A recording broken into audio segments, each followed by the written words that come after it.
ನಮಸ್ಕಾರ ಬೆಂಗಳೂರು. ಈ ನಾನು ಈ ಒಂದು ಹೆಬ್ಬಾಳ ಲೇಕ್ ಪಕ್ಕದಲ್ಲಿರುವಂಥ ಒಂದು ಫಾರೆಸ್ಟ್ ರಿಸರ್ವ್ ಲ್ಯಾಂಡ್, ಬೇಸಿಕಲಿ ಇದು ಫಾರೆಸ್ಟ್ ಲ್ಯಾಂಡ್. ಇದು ಬೇಸಿಕಲಿ ಫಾರೆಸ್ಟ್ ಡಿಪಾರ್ಟ್ಮೆಂಟ್ ಅವ್ರು ಹ್ಯಾಂಡಲ್ ಮಾಡ್ತಾರಂಥ ಲ್ಯಾಂಡ್ ಇದು.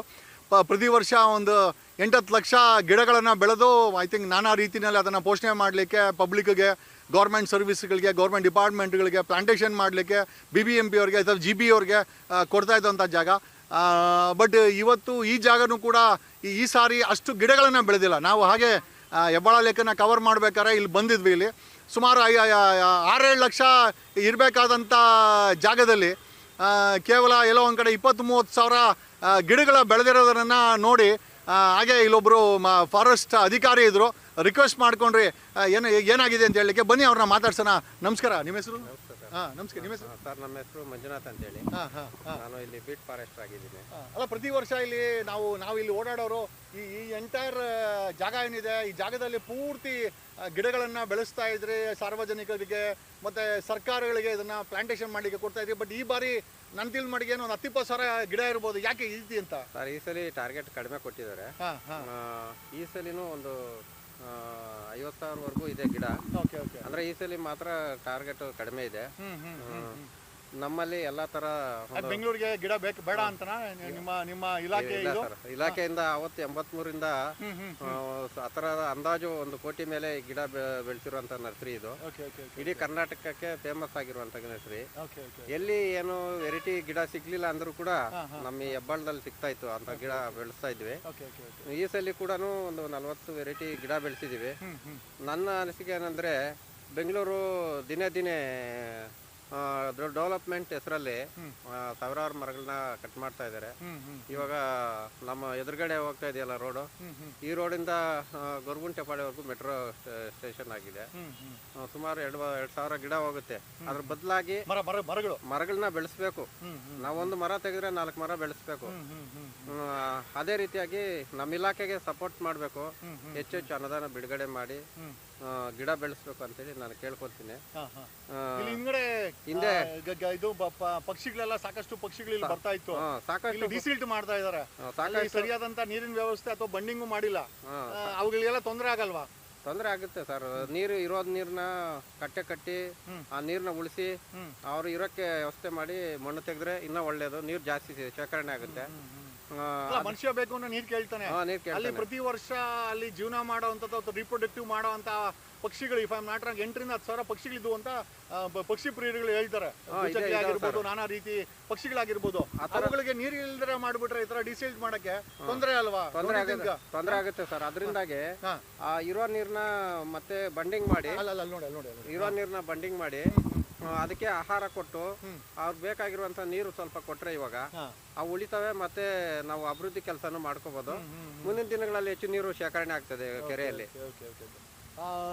ನೋಡಿದ್ರಲ್ಲ, ಇಲ್ಲಿ ಇದು ಹೆಚ್ಚು ಕಮ್ಮಿ 8 ಎಕರೆ ಫಾರೆಸ್ಟ್ ಲ್ಯಾಂಡನ್ನು.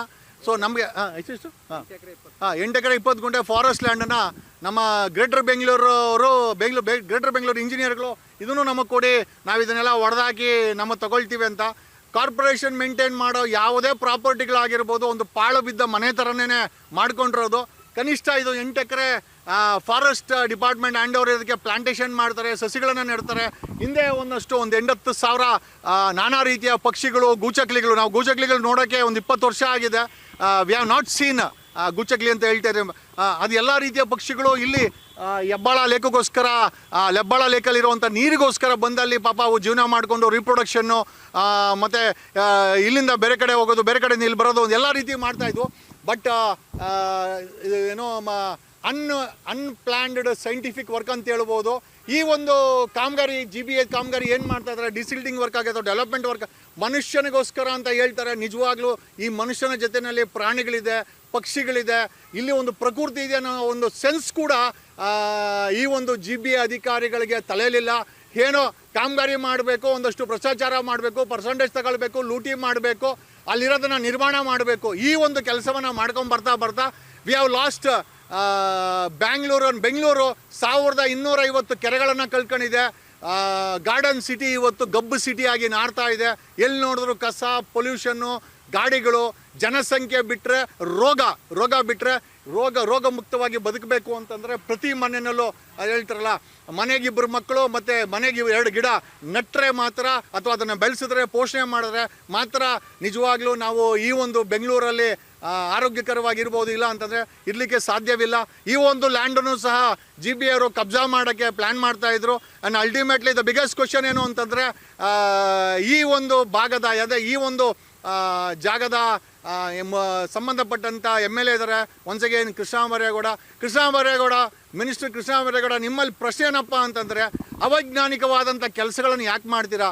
ಪಾರದರ್ಶಕದಿಲ್ಲದಂಥ ಕೆಲಸಗಳು ಏನು ಮಾಡ್ತೀರಾ? 15 ಕೋಟಿ ರೂಪಾಯಿ ಡಿಸಿಲ್ಟಿಂಗ್ ಮಾಡ್ತಾಯಿದ್ರು ಕೂಡ ಒಂದು ಬೋರ್ಡ್ ಇಲ್ಲ, ಒಂದು ಮಾಹಿತಿ ಇಲ್ಲ. ಇಂಥವ್ರು ಕೆಲಸ ಮಾಡ್ತಾಯಿದ್ದಾರೆ, ಇಂಥ ಕೆಲಸ ಮಾಡ್ತಾಯಿದ್ದಾರೆ, ಯಾವುದೇ ರೀತಿಯ ಮಾಹಿತಿ ಇಲ್ಲ. ಇದನ್ನು ನಿಜವಾಗ್ಲೂ ಡೆವಲಪ್ಮೆಂಟ್ ವರ್ಕ್ ಅಂತ ಹೇಳಬೇಕಾ, ಅಥವಾ ನೀವುಗಳು ಮಾಡೋವಂಥ ಮಾಫಿಯಾ ವರ್ಕ್ಗಳು ಅಂತ ಹೇಳಬೇಕಾ ಗೊತ್ತಿಲ್ಲ ಅಂತ ಈ ಮೂಲಕ ಹೇಳ್ತಾ, once again this type of land should be saved. ಈ ರೀತಿಯ ನೆಲಗಳನ್ನು ನಾವೆಲ್ಲ ಸೇವ್ ಮಾಡಬೇಕು. ಪ್ರಕೃತಿ ಬೇಕಾಗಿದೆ, ಈ ಪ್ರಕೃತಿನ ಉಳಿಸ್ಬೇಕಾಗಿದೆ. ಈ ರೀತಿಯ ಫಾರೆಸ್ಟ್ ಡಿಪಾರ್ಟ್ಮೆಂಟ್ಗಳು ಹೆಚ್ಚಾಗಬೇಕಾಗಿದೆ, ಮರಗಳು ಹೆಚ್ಚಾಗಬೇಕಾಗಿದೆ. ನಮಗೆ ಪಕ್ಷಿಗಳಿಗೆ ಜಾಗ ಮಾಡಿಕೊಡ್ಬೇಕಾಗಿದೆ. ನಾನು ಫಾರೆಸ್ಟ್ ಮಿನಿಸ್ಟರ್ ಆದಂಥ ಈಶ್ವರ್ ಖಂಡ್ರೆ ಅವರೇ, ದಯಮಾಡಿ ಹೆಚ್ಚಿನ ಫಂಡ್ಸನ್ನು ರಿಲೀಸ್ ಮಾಡಿ ಮರಗಳನ್ನು ಕಟ್ ಮಾಡೋದನ್ನು ಸ್ಟಾಪ್ ಮಾಡಿ. ನಿಮ್ಮದೇ ಫಾರೆಸ್ಟ್ ಡಿಪಾರ್ಟ್ಮೆಂಟ್ ಪಕ್ಕದಲ್ಲಿರುವಂಥ ಕೆರೆಯಲ್ಲಿ ಪಕ್ಷಿಗಳು ಸಾಯ್ತಾ ಇದೆ, ನೀರಿಲ್ಲ ಅಲ್ಲಿ. ಅವೈಜ್ಞಾನಿಕವಾದಂಥ ಕೆಲಸವನ್ನು GBA ಮಾಡ್ತಾ ಇದ್ದಾರೆ. ನಿಮ್ಮ ಸ್ನೇಹಿತ ಕೃಷ್ಣ ಬೈರೇಗೌಡನ ಕಾನ್ಸ್ಟಿಟ್ಯೂನ್ಸಿಲಿ ಅಂತ ಈ ಮೂಲಕ ಹೇಳುತ್ತಾ, ವಿ ವಾಂಟ್ ಡೆವಲಪ್ಮೆಂಟ್. ಒಂದು ಸಸ್ಟೈನಬಲ್ ಡೆವಲಪ್ಮೆಂಟ್ ಬೇಕು, ಒಂದು ವೈಜ್ಞಾನಿಕವಾದಂಥ ಡೆವಲಪ್ಮೆಂಟ್ ಬೇಕು.